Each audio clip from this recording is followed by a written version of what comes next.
So I think justice in America in 2017 is deeply flawed, like from the foundation up. I think that because we are a country that was really built on racism, we have underestimated the degree to which all of our systems, including our criminal justice system, also have very racist leanings.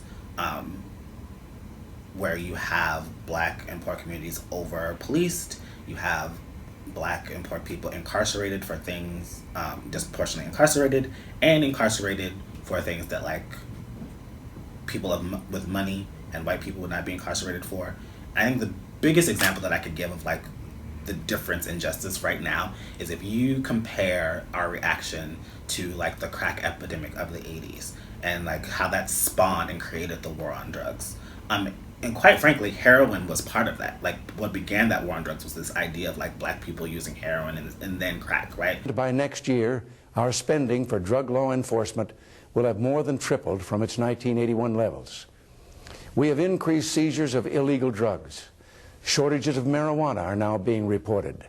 Last year alone, over 10,000 drug criminals were convicted, and nearly $250 million of their assets were seized by the DEA, the Drug Enforcement Administration.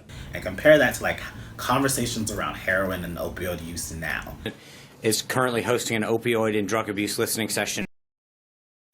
Senior administration officials, governors, experts in the psychology of drug addiction, recovery awareness advocates, and others who've been affected by the opioid crisis. Drug abuse has crippled communities across this nation. In 2015, more than 52,000 Americans, that's 144 people a day, died from a drug overdose, with 63% involving an opioid, according to the CDC. And the compassion that's being shown, even though there's this epidemic in sales, in dealing, in use, in overdoses, particularly in like red states, right? All the compassion that we're like showing, and all like addiction is a disease and it should be treated, right? That for me is the crux of the problem with justice in America, is that our understanding, the benefit of the doubt, the humanity that we lend to like white people when they are dealing with crisis is not what we do with people of color and poor folks. We want to like, it's their fault, they're weak, they're dangerous. That's how we react when black people use drugs, when black people commit crimes. That is not how we deal with white people right now, right? And I say that to say that we do know how to be compassionate, we do know how to treat people better, we do know how to be just, but for some reason, and I will pull the race card, that is not what we do in our justice system, and I think that is the flaw. My name is Travis Johnson. I am an attorney supervisor with the Legal Aid Society Juvenile Rights Practice.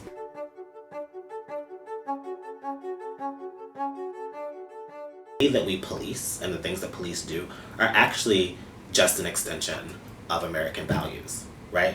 And so it's not accidental. Like we sort of think that, or I think that this is like an injustice and it's a problem and it's working, but in reality, the systems are working the way that they are designed to work. And so part of the reason why there isn't change is because a lot of people in power and not don't see that there's a problem, right? You can choose any video that you are talking about and you will have people who are saying, right, he shouldn't have resisted, or what else could the police have done, or, right? So many places find the police did nothing wrong, either deciding not to fire them, deciding not to indict them, or acquitting them, that part of that is that like there are people who simply disagree that like shooting a 12-year-old on site when he's with a toy gun, that's not wrong. There's nothing wrong with that because of how the culture in which we have decided to police, right? It's like you can't imagine a world in which this 12-year-old is not dangerous. And you don't then expect people to like lend that faith. And no one wants to sort of like own that that's like the conversation that's taking place. But like that's absolutely what's happening, is when you look at Eric Garner, for example, and people talk about he shouldn't have resisted. I look at that video and I see a very frustrated man who's being surrounded by police officers under suspicion that he's selling loose cigarettes. No one thinks that he has a gun. None of that is of concern. It's really just, are you selling loose cigarettes, and like get off this block in Staten Island, New York. And I look at the very large man, and for me, if I look at him and I think if he were resisting arrest, what would that look like? What would a man of that size be doing if he were resisting arrest to the degree that he deserved to be taken to the ground and choked? Right? He didn't throw a punch, he didn't kick, he didn't swing, he didn't try to flee the area. He was communicating. He was talking very angrily. But I know plenty of people, both personally and just in the media, who don't like how police are treating them and communicate their unhappiness with that, and who aren't met with violence, right? And so people look at that and it's like, he should have just complied. He should have X, Y, and Z. And it's like, okay, but why is dead an option to you're harassing me? That's what he was really saying. You're harassing me. If that man had thrown a punch or kick, he was big enough to, he didn't do any of those things. But we as a country, not individuals, but the takeaway from what has happened is we look at that big black man and see, he did not comply enough. And so he exposed himself to violence. That is not the conversation we would have if he were white. It is not.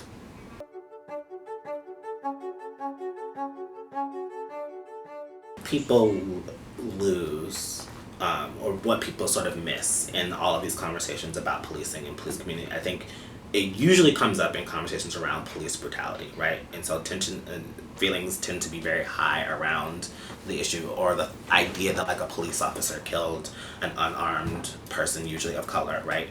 Man of color, usually. And so I think in that conversation, what gets lost is police brutality is only one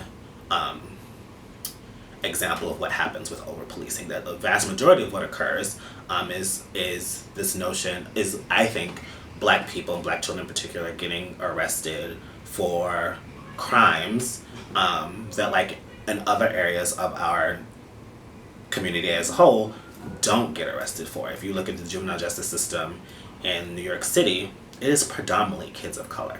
If you sat in family court in an afternoon and you just looked at the kids who were brought in and what they were charged with, you would get the impression that white kids and Asian kids aren't committing any crimes whatsoever. And I think any person around young people in the city knows that that is not true. And so I think that is a result of police just being focused on poor communities of color, and in this conversation around we are in this war on crime. And so if you are in a war and police are the soldiers, who is this enemy? And what gets missed is this very real reality of young people of color, that they are being treated like the enemy across the board, not just when it erupts in police brutality and in death, but all kinds of interactions with the police can happen over a young person's life or experience that is unacceptable, right? I think young people, you pull a kid from any sort of Brooklyn neighborhood, a young person of color from any Brooklyn neighborhood, and they can tell you it is not uncommon to just be walking down the street and be stopped and frisked or stopped and questioned, not in response to a call, but just because that is how policing works in their neighborhood. And what does that communicate to them about themselves, their role in society, their access to justice, when that type of intervention is always allowed for them and no one cares? We would not accept that happening to anyone else if they were not poor enough color. We would not accept it. This, what I would call over-policing and these constant interactions, then make you more vulnerable to arrest for very minor things, or even not minor things, and then have you in court and under the jurisdiction of the family court for things that would have been resolved outside of court if you were of means or white, right? Mm-hmm. And this is not an exaggeration. This is an actual one of my very first trials as an attorney that struck me as so odd. Is I had this client who even the police's version of this incident was that it was 5 o'clock, sundown-ish kind of time. This group of kids were standing on a corner in this Brooklyn neighborhood. The officer approached them and told them not to stand on the corner, because in this precinct people were not allowed to stand on the corner, which was a bizarre idea to me, that people were not allowed to stand on the corner. The kids explained that they were waiting for a friend who was coming to meet them. And the officer and the kid's like, well, we live in this building. Can we just wait in front of this building for him? And this was like before cell phones were like as, you know, I've been doing this for 13 years. So this was like before every kid had a cell phone. So they were outside waiting for their friend. So they go in front of the building. Then another officer comes by a couple of minutes later, sees them in front of the building, tells them that in this precinct, kids are not allowed to wait in front of buildings, and tells them to like go upstairs or disperse. And so they engage in like this conversation. Like, one officer just told us this, another officer just, you know, can we just wait? Our friend is actually, he's down the block. That is him. He's coming, and we will be on our way. And it just sort of like escalated, where like my client in particular felt like he was being treated unfairly. It made no sense, and kept sort of like talking back to the officer. This kid, 5'3", maybe 100 pounds. Long story short, because he has his hand in his pocket, and he keeps putting his hand in his pocket when the officer tells him to take it out, just sort of like in their conversation. This is winter time, also, by the way. He gets arrested. He gets arrested for obstructing governmental administration. When the officer pulls him down, he jerks away. He gets arrested for assaulting an officer because an officer hurt his knee when like taking my client down, assaulting an officer, and resisting arrest. And I thought, just based on what the police say happened, this was a ridiculous case that should have been dismissed. The judge felt differently. The judge felt like when police tell you to do what they say, you do what they say, and any resistance is obstructing governmental administration and resisting arrest and disrespectful and potential for violence. And so this kid, who had never been in trouble before, who had no truancy issues from school, just because the judge did not like the way he reacted to police, was put on probation for 2 years. And that could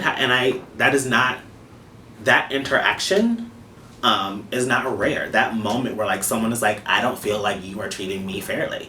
When you are dealing with people of color and poor people, I think people see that as like, that non-compliance is threatening. That non-compliance is a threat. Like you, and so I can respond, as an officer can respond to that with aggression and violence. And then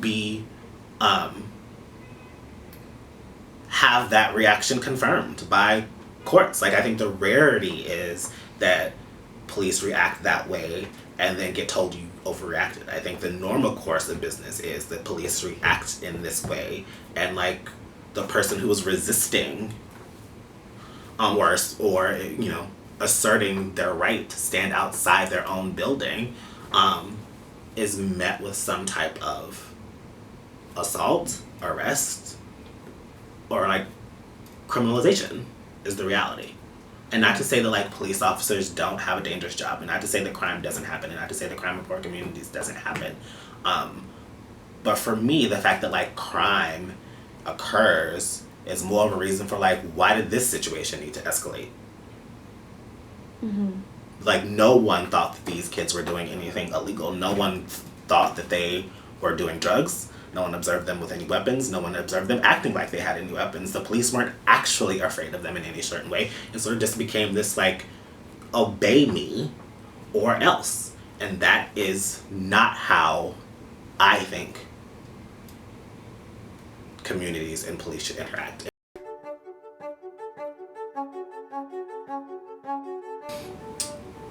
I will say that my relationship with the court, it's been an interesting one. It's been an interesting journey, right? On a number of levels, because it's not just being black, it's also being like a gay black man in family court, right? And so, for the first few years, what would really get to me would be the homophobia, would be like people in the waiting areas, sometimes very vocally, like calling me faggot as I passed. Like that would happen. Or like when I'm coming in through metal detectors, and guards calling me names. Like this, we're talking from 2003 till now. Like that like happens, right? For whatever reason, I was in Staten Island, and maybe I had been an attorney for a decade. 8 years, between 8 and 10 years. And we have these passes that allow you to go in without having to go to the metal detector. Whenever I go to Staten Island, regardless of having that pass or not, they would always make me go through the metal detector.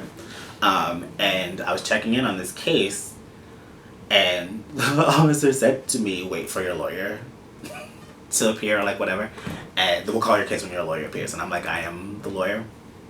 And the court officer actually was like, "Oh, look at you." Like some like pleasant surprise that like this black person appearing in front of him was an attorney. Right? Do I have hope? I do, because I think there are people doing brilliant work right now. I think we are seeing it. I think people are getting tired of it. I think despite how often it happens, it still outrages people and they're still speaking up. I would be without hope if after all of this time and the consistency with which black communities and poor communities have been oppressed by the justice system, if we had just given up, who would blame us at this point? Who would, after all of these videos have been out and we are still telling people that this happens and people are telling us that it doesn't, who would blame us for being like, fine, we quit, right? But that isn't what's happening. In fact, there's more and more. Black Lives Matter, like, nothing could give me more hope than that, right? Because I feel like that's the movement. That's the voice of like a generation saying what needs to be said, perhaps in ways that make people uncomfortable, but I think we need to be uncomfortable. And so I am hopeful. I do believe that like in the next 20 years, we are going to see a very different kind of policing in this country. I think it's going to be a very ugly fight. I think lots of feelings are going to get hurt. I think lots of court, lots of litigation is going to happen around it. I think, but I think there are communities that are getting organized and they're just getting tired of this being the reality. And being told that you have to choose between having your rights respected and safety, when no other community is asked to make that choice. So I am hopeful. I'm very hopeful.